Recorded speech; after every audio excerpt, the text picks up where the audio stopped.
ખેડબ્રહ્માના રામનગર પાસે થયો જીપ અને મારુતિ વાન વચ્ચે અકસ્માત। ઘાયલોને સારવાર આપી માર્ગમાંથી ટ્રાફિકને દૂર કરવા માટે મદદરૂપ થઈ ટ્રાફિક પોલીસ। રાજ્યમાં અત્યારે વાહન ચાલકો પૂર ઝડપે અને બેદરકારીથી વાહનો ચલાવી રહ્યા છે। સાથે જ ખાનગી વાહન ચાલકો રૂપિયાની લાલચમાં પોતાના વાહનોમાં વધુ સંખ્યામાં પેસેન્જર ભરવાના કારણે પણ અમુક સમયે અકસ્માત થવાના બનાવો બનવા પામે છે।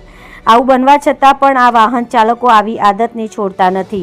પ્રાપ્ત માહિતી મુજબ સાબરકાંઠા જિલ્લાના ઈડરથી ખેડબ્રહ્મા તરફ અને વિજયનગર સાથે ભિલોડા તરફના ખાનગી વાહન ચાલકોએ હાહાકાર મચાવી દીધો છે, કારણ કે વાહનોમાં વધુ સંખ્યામાં પેસેન્જર ભરીને જતા હોય છે અને આ પેસેન્જર પોતાના જીવના જોખમે ખાનગી વાહનોમાં મુસાફરી કરતા સ્થાનિક પોલીસની નજરો આગળ દેખાતા હોવા છતાં પોલીસ કોઈ કાર્યવાહી કરી શકતી નથી।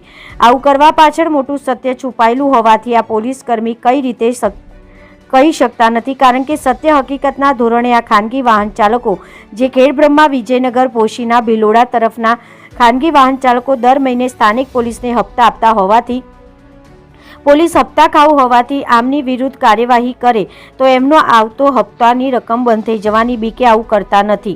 આ એમની હપ્તા ખાવું આદતના કારણે કોઈ નિર્દોષ મુસાફરનો જીવ મોતની દિશા તરફ જઈ શકે છે, ત્યારે જવાબદાર ખાનગી વાહન ચાલકોની આંખો ખુલે પણ સંકટ આવે એનું ભાન નથી રહેતું।